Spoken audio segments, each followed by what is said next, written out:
Welcome to my YouTube channel. हाँ बंधु आपण मैंने ठीक देखुच बाजिला निर्वाचन बिल बहुत जल्दी 2024 निर्वाचन हेबाकु जाउची एवं हम 2019 निर्वाचन रो टर्मिनेट होची 2024 जून और ता पूर्वरु इलेक्शन हेबाकु जाउची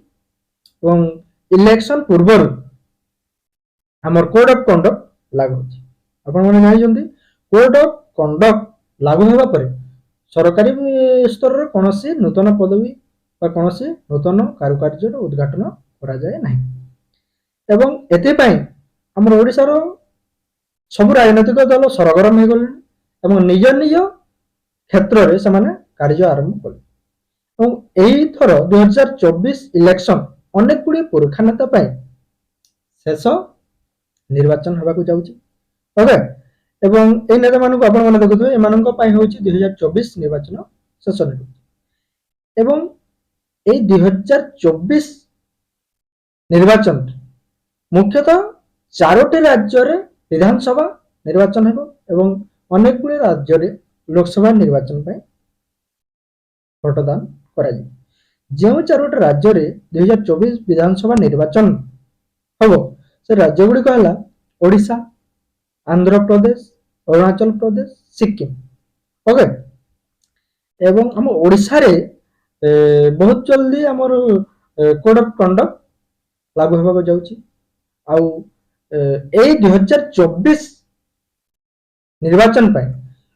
इलेक्शन कमिशन गोटे नूतन धरणर नियम बाहर करछन्ते जे ओडिशा रो 30 टी जिल्ला रे कार्यरत ऑफिसर माने तहसीलदार, बीडीओ, कलेक्टर मुख्यतः हमर हाई लेवल रो ऑफिसर माने समानंकु बदली करा जी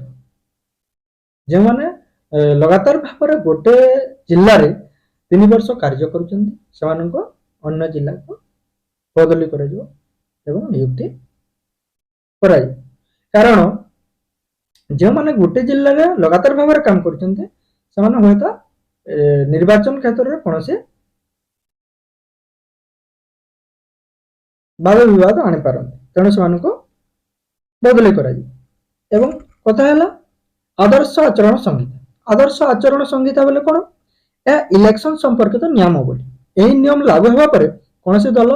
साधारण सभा समिति रे राजनैतिक प्रचार करि परिबे नहीं। तीन है कौन से धर्मानुष्ठान मंदिर मस्जिद चर्च रे राजनैतिक प्रचार करि परिबे नहीं। शासन रे थिबा दल कौन से सरकारी कल बिल्डिंग जानवाहन रो व्यवहार करि परिबे नहीं। आउरी अनेक गुडे नीति नियम अछि जहा कि आदर्श आचरण संहिता लागू हैला पर राजनीतिक दल माने सही कार्य करि परिबे नहीं। आइरे राजनीतिक प्रचार प्रसार पय रेडियो टेलीविजन खबर कागज रो अपव्यवहार करि परिबे नहीं। कौन से दल बा भोटदान 24 घंटा पूर्व भोट दाता को टंका निशा द्रव्य देई आकृष्ट करि परिबे नहीं। साधारण कौन सी नुआ पदवी बाहर करि परिबे नहीं और नुआ किछि उद्घाटन करि परिबे नहीं। एवं यह प्रथम 1960 विधानसभा आसन भोट बेले केरल रे लागू करा जायतिला एवं 1962 रे लोकसभा भोट माने निर्वाचन रे मध्य यह प्रयोग करा जायतिला। ओके यह निर्वाचन रे 3 मास पूर्व व्यवहार करा जाय एवं एही माने कोड ऑफ कंडक्ट लागू होगा पर माने कोनोसी नुआ सरकारी कार्य आरंभ करा जाय पारे नाही किबा कोनोसी नुआ चाकरी बाहर करा जाय नाही एवं बहुत जल्दी हमर ओडिसा रे कोड ऑफ कंडक्ट लागू होगा को जाउची जेतु जून होची हमर टर्मिनेट आ ता पूर्व निश्चित भाव रे इलेक्शन हो एवं इलेक्शन हेबा आगो माने कोड ऑफ कंडक्ट लागू हो आपण मन जानछन्ती तो कोड ऑफ कंडक्ट लागू हेबा पूर्व अनेक गुड़े सरकारी माने पदवी पूरण होगा को जाउची सेति विशेष कर हमर नागरिक मानन को मु कहबी सामाने निज निज क्षेत्र रे रेडी हो ओके।